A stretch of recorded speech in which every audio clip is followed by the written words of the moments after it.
अस्सलाम वालेकुम everyone, hopefully all of you are fine. हमारा जो आज केमिस्ट्री चैप्टर 3 का टॉपिक हमने डिस्कस करना है वो है डेरिवेशन ऑफ एब्सोल्यूट जीरो। तो हम इसको पढ़ेंगे। हम इसको पढ़ क्यों रहे हैं? अभी हमने पीछे पढ़ा है चार्ल्स लॉ। चार्ल्स लॉ में हमने पढ़ा कि जो टेम्परेचर हम यूज़ करते हैं वो टेम्परेचर हम यूज़ करते हैं केल्विन स्केल में। अब वो जब हम ये एब्सोल्यूट जीरो और इसकी ग्राफिकल एक्सप्लेनेशन पढ़ेंगे ना, तो हमें अंदाज़ा होगा कि हम लोग जो है वो सेल्सियस वाला स्केल क्यों नहीं यूज़ करते। तो डेरिवेशन ऑफ एब्सोल्यूट जीरो करते हुए हम देखते हैं सबसे पहले कि चार्ल्स ने इसके बारे में क्या कहा था। चार्ल्स ने कहा था कि अगर हम प्रेशर को क्या करें, अगर हम प्रेशर को रखें कांस्टेंट। उसने कहा कि अगर हम प्रेशर को रखते हैं कांस्टेंट और हम volume given mass of a gas का इंक्रीज या डिक्रीज करें, वो कैसे कर सकते हैं? मैंने आपको बताया था कि अगर हम टेम्परेचर को चेंज करेंगे तो वॉल्यूम चेंज होगा। तो उसने कहा अगर आपके पास जो भी टेम्परेचर मौजूद है, अगर आप उससे 1 डिग्री सेल्सियस बढ़ाएंगे तो जो वॉल्यूम बढ़े, और जो टेम्परेचर आप 1 डिग्री सेल्सियस रिड्यूस करेंगे उससे जो वॉल्यूम रिड्यूस हो वो कितना होगा। उसने कहा 1/273 फ्रॉम इट्स ओरिजिनल वॉल्यूम। ये पहले जो वॉल्यूम था, जो नॉर्मल यहाँ पे टेम्परेचर था आपके पास, वो 0 डिग्री सेल्सियस था। तो इस पे जो वॉल्यूम है, अगर आप उसमें 1 डिग्री सेल्सियस टेम्परेचर को इंक्रीज किया तो उतना वॉल्यूम 1/273 पार्ट उसका इंक्रीज हो जाएगा, और अगर आप उससे डिक्रीज करें तो 1/273 पार्ट वॉल्यूम का डिक्रीज हो जाएगा। अब ये जो उसने आपको कहा कि 1/273 जो फैक्टर है, इतना ही इंक्रीज होगा वॉल्यूम और इतने से ही डिक्रीज होगा। तो अब उसके लिए ना उसने आपको जो है वो एक फार्मूला भी दे दिया। उसने कहा कि अगर अब आप देखना चाह रहे हैं कि आपके पास बाद में क्या वॉल्यूम आया, यानी वीटी फाइनल वॉल्यूम क्या आया गैस का, जबकि आपके पास इनिशियल वॉल्यूम कोई भी यहाँ पे वॉल्यूम था, ठीक है, वी नॉट था, तो आप उसके लिए क्या फार्मूला यूज करें? V T is equals to V naught 1 plus T/273 को उन्होंने कहा आप यूज करें। ये टी क्या है और ये 273 का फैक्टर मैंने आपको बताया कि 1/273 का फैक्टर आएगा इंक्रीज होने पे भी और डिक्रीज होने पे भी पर डिग्री सेल्सियस। 1 डिग्री सेल्सियस के इंक्रीज होने पे भी 1/273 का फर्क आएगा और डिक्रीज होने पे भी इतना ही फर्क आएगा। तो वी टी है आपके पास फाइनल वॉल्यूम, वी नोड है आपके पास इनिशियल वॉल्यूम, यानी आपके पास एक गैस है उसका वी नोड वॉल्यूम है। अब आपने उसके अंदर 1 डिग्री सेल्सियस, यानी ये जो टेम्परेचर है ना, ये है सेल्सियस में, इसको जितना चेंज किया है वो आपने यहाँ लिख देना है, यानी 2 डिग्री सेल्सियस, 3 डिग्री सेल्सियस।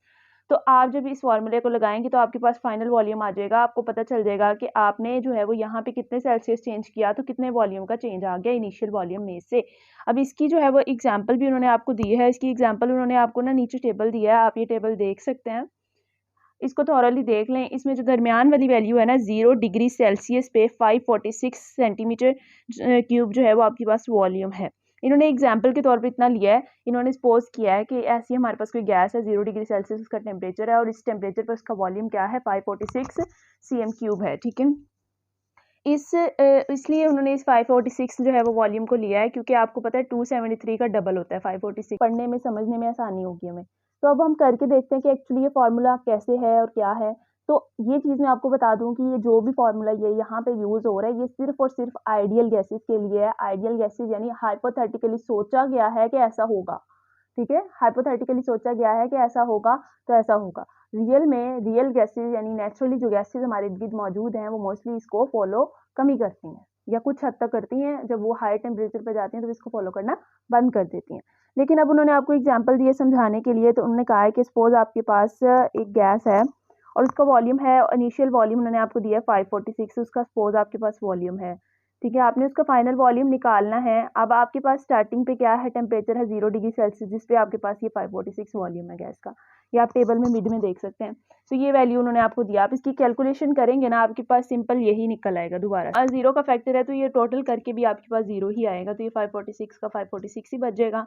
अब अगर आप उसका टेम्परेचर चेंज करेंगे, टेम्परेचर चेंज कैसे करेंगे? अब सपोज आपने क्या किया, 1 डिग्री सेल्सियस टेम्परेचर को बढ़ाया है, तो आपका वी टी पे क्या फ़र्क पड़ेगा? अब 546 आपका वॉल्यूम था, ठीक है, और इस फॉर्मूले के अकॉर्डिंग यहाँ पे टी पे आपने कितना टेम्परेचर बढ़ाया, 1 डिग्री सेल्सियस, तो आप यहाँ 1 लिखें और 273 आप इसको कैलकुलेटर पे सॉल्व करके देखें, आपके पास वॉल्यूम निकलेगा, फाइनल वॉल्यूम जो निकलेगा वो निकलेगा 548। यही लिखा हुआ टेबल में 546 के ऊपर। इसी तरह अगर आप 10 इंक्रीज कर रहे हैं तो आप यहाँ 10 लिखें, आपके पास जो वॉल्यूम निकलेगा वो 10 के हिसाब से 566। तो अगर आप गौर करें तो आपको पता चलेगा कि पर डिग्री सेल्सियस आप जब इंक्रीज कर रहे हैं, यानी ये 1 डिग्री सेल्सियस जब आप इंक्रीज कर रहे हैं तो आपके पास 2 सेंटीमीटर क्यूब जो है वो वॉल्यूम इंक्रीज हो रहा है, ठीक है। तो 2 डिग्री सेल्सियस आप इंक्रीज करेंगे तो आपके पास उससे डबल यानी कि 4 cm क्यूब वॉल्यूम इंक्रीज हो रहा है, यानी डबल इंक्रीज हो रहा है। 10 पे जो है वो 20 इंक्रीज हो रहा है। तो ये चीज़ उन्होंने ऑब्जर्व की। अब ये चीज़ याद रखिएगा कि ये सिर्फ और सिर्फ हाइपोथेटिकल गैसेस के लिए यूज़ हुआ है, रियल गैसेस इसको फॉलो नहीं करती। उन्होंने पहले चार्ल्स लॉ के अकॉर्डिंग ना, अब हम लोग यूज़ करेंगे इसके ऊपर चार्ल्स लॉ। जब हम चार्ल्स लॉ इसके ऊपर यूज़ करेंगे ना, तो हमें पता चलेगा कि चार्ल्स लॉ के अंदर सेल्सियस टेम्परेचर पे अगर हम आंसर निकालें ना, तो हमारे पास आंसर रॉन्ग आता है, और अगर वही हम केल्विन टेम्परेचर पे निकालें ना, तो हमारे पास आंसर सही आता है। सेल्सियस स्केल पे चार्ल्स ने क्या कहा था? चार्ल्स ने कहा था कि आपके पास V1/T1 V2/T2 के इक्वल होना चाहिए। तो आपके पास ये जो टेबल गिवन है, आप इसको देख लें, आप इसमें से कोई दो V1 और T1 और V2 और T2 की वैल्यूज़ ले लें। सपोज मैंने ली है, यहाँ पे मैं इनिशियल वॉल्यूम ही ले लेती हूँ जो आगे हमने यूज़ किया था। तो हमने देखा था कि 546 वॉल्यूम था या 548 वॉल्यूम था 1 डिग्री सेल्सियस पे, ठीक है। तो आप 1 नीचे लिख दें, सेल्सियस भी ना लिखें बल्कि 1। और वही अगर मैं कहूँ कि उसको मैंने 10 डिग्री सेल्सियस बढ़ा दिया था, तो मैंने टेम्परेचर कितना बढ़ाया? 10 बढ़ाया, और उस पर मेरा V2 कितना हो गया था? 566 हो गया था। तो क्या ये सेम है दोनों साइड्स? यहाँ पे कुछ नहीं है। ये सेम है साइड्स दोनों? बिल्कुल भी सेम नहीं है। तो ये लॉ सेल्सियस के लिए वैलिड नहीं था। तो फिर उसके लिए उन लोगों को एक ऐसा स्केल ड्राइव करना पड़ा जिसके अंदर उनका ये लॉ फॉलो हो।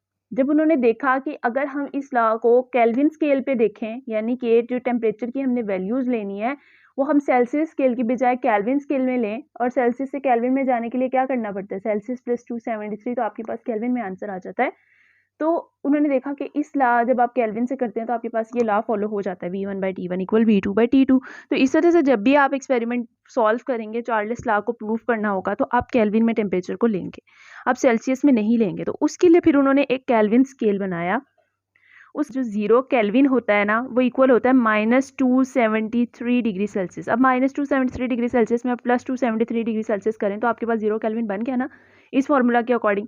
तो आपके पास 0 केल्विन इक्वल होता है -273 डिग्री सेल्सियस के, और उन्होंने केल्विन स्केल, यानी कि आपके पास वैसे नॉर्मल टेम्परेचर क्या होता है? 100 डिग्री सेल्सियस होता है। तो 100 डिग्री सेल्सियस प्लस 273, तो इसका जो फाइनल टेम्परेचर उन्होंने रखा वो उन्होंने रखा 373 केल्विन। 373 केल्विन। तो केल्विन स्केल उन्होंने इंट्रोड्यूस करवाया जो 0 केल्विन से लेके कहाँ तक था? 373 केल्विन तक था। और 0 केल्विन का मतलब था -273 डिग्री सेल्सियस। और ये एक ऐसा टेम्परेचर था जहाँ सोचा जाता था कि गैसेस का वॉल्यूम क्या हो जाता है? गैसेस का वॉल्यूम हो जाता है 0। यानी गैसेस इतना ज़्यादा इस पे कॉम्प्रेस हो जाती हैं, इतना ज़्यादा उनके दरमियान इंटरमॉलिक्यूलर फोर्सेज आ जाती हैं कि उनका वॉल्यूम हो जाता है इक्वल 0। लेकिन रियल गैसेस के लिए ऐसा नहीं होता। रियल गैसेस के लिए इस टेम्परेचर को अटेन करना ही मुश्किल है, क्योंकि जब वो इस टेम्परेचर पे जाती हैं तो उनके दरमियान अट्रैक्टिव फोर्सेज इतनी हो जाती हैं कि वो गैस की बजाय लिक्विड में कन्वर्ट हो जाती है हर गैस इस टेम्परेचर पर जाते जाते, तो उसका वॉल्यूम 0 नहीं होता। तो ये सिर्फ आइडियल गैसेस के लिए बात की गई है। अब चूंकि ये टेम्परेचर बहुत लोएस्ट टेम्परेचर है, तो इस टेम्परेचर यानी ये जो 0 केल्विन टेम्परेचर है, ये इतना लो टेम्परेचर है कि इसे कोल्डेस्ट टेम्परेचर कहा जाता है, जिसको सिर्फ और सिर्फ हम सोच सकते हैं कि कोई आइडियल गैस अटेन करेगी तो उसका वॉल्यूम 0 होगा। लेकिन रियल गैसेस के लिए ऐसा नहीं होता। रियल गैसेस इस टेम्परेचर पे जाते जाते लिक्विड में कन्वर्ट हो जाती हैं, इस टेम्परेचर तक वो नहीं जाती। Graphical explanation of Charles law को पढ़ने से पहले आपको अब एब्सोल्यूट ज़ीरो की डेफिनेशन समझ आ जानी चाहिए, ताकि अगर आपसे पूछी जाए तो आपको आती हो। अब वो क्या है? ग्राफिकल एक्सप्लेनेशन से पहले मैं आपको एब्सोल्यूट ज़ीरो की डेफिनेशन बताऊं कि मैंने एब्सोल्यूट ज़ीरो क्या कहा था कि ऐसा टेम्परेचर जो 273 डिग्री सेल्सियस या 0 केल्विन पर हो, वो क्या होता है? आपका एब्सोल्यूट ज़ीरो कहलाता है। ये वो कोल्डेस्ट टेम्परेचर है जिसके ऊपर वॉल्यूम ऑफ द गैस जो है वो 0 के इक्वल हो जाता है। ये अटेन करना सिर्फ आइडियल गैसेस के लिए पॉसिबल है, इसलिए ये एक हाइपोथेटिकल टेम्परेचर है, सिर्फ सोचा गया है, अटेन नहीं किया गया है बाय किसी भी गैस से। तो -273 डिग्री सेल्सियस और 0 kelvin is the coldest temperature at which the volume of gas become equal to 0. This is called absolute zero or 0 Kelvin or Kelvin scale of temperature. This temperature is a hypothetical temperature that is attained only by the ideal gases. ये है इसकी definition. अब हम graphical explanation देखते हैं। तो graphical explanation देखने से पहले मैंने आपको बताया कि ये जो टेम्परेचर है हमारे पास, ये सिर्फ और सिर्फ हाइपोथेटिकली जो है वो अज्यूम किया जा सकता है। रियल में जो गैसेस हैं वो इस टेम्परेचर पे जाते जाते लिक्विड बन जाती हैं। तो अब हम एक ग्राफ ड्रॉ करते हैं। उस ग्राफ के अकॉर्डिंग हम यहाँ पे लेते हैं टेम्परेचर, इधर को टेम्परेचर आपका इंक्रीज कर रहा है, और हम इसके ऊपर यहाँ पे लेते हैं वॉल्यूम, इधर को वॉल्यूम इंक्रीज कर रहा है। तो हमारे पास यहाँ पर कुछ इस तरह की लाइन आएगी, यानी कि अप्रॉक्सीमेटली ये -200 डिग्री सेल्सियस तक की ही हमें रियल गैसेस की जो है ना वो टेम्परेचर मिल जाएगा। इससे ज़्यादा नीचे जो है उसका टेम्परेचर जाता नहीं है। मैंने बताया कि गैसेस लिक्विड में कन्वर्ट हो जाती हैं, और अप्रॉक्सीमेटली यहाँ पे कोई ना कोई वॉल्यूम भी होगा। वॉल्यूम यहाँ पे 0 होता है ना। तो इसको अगर हम एक्स्ट्रापोलेट करें, यानी इस ग्राफ को मज़ीद खुद से जो है वो ज़ीरो लाइन से ड्रॉ करते करते मिला दें, तो ये जो यहाँ पे टेम्परेचर बन रहा है ना, ये टेम्परेचर है -273 डिग्री सेल्सियस या 0 केल्विन। तो ये वो टेम्परेचर है जो सिर्फ आइडियली हमने अज्यूम किया है, रियल में नहीं होगा।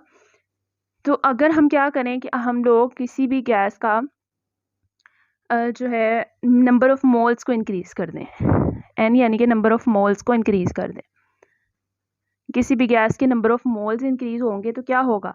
अब एक कंटेनर में 1 किलो चीज़ है, तो अब 2 किलो चीज़ आपने डालनी है तो उसके लिए बड़ा कंटेनर लेना पड़ेगा ना, बड़े वॉल्यूम का कंटेनर लेना पड़ेगा। तो इसी तरह गैस के मॉलिक्यूल्स जितने आप बढ़ाते जाएंगे उसकी वजह से क्या होगा, वॉल्यूम भी इंक्रीज़ होगा। जब वॉल्यूम इंक्रीज़ होगा तो जो आप यहाँ पे लाइन ड्रॉ करेंगे वो वॉल्यूम वाली लाइन के करीब जाती जाएगी। ठीक है, ये चीज़ आपको नीचे वाले पैरा में उन्होंने बताई हुई है। अब हम देखते हैं कि जो चार्ल्स लॉ था वो सेल्सियस स्केल पे तो ओबे नहीं हुआ था, अब क्या वो केल्विन स्केल पे ओबे हो रहा है। तो अब आपके पास वही टेबल आप फिर से देखें तो उसमें आपको केल्विन में भी जो है वो आपके पास टेम्परेचर दिया हुआ है। आपको मैंने बताया इजी तरीका है, सेल्सियस में 273 प्लस करें, आपके पास वो केल्विन में वैल्यू चेंज हो जाती है।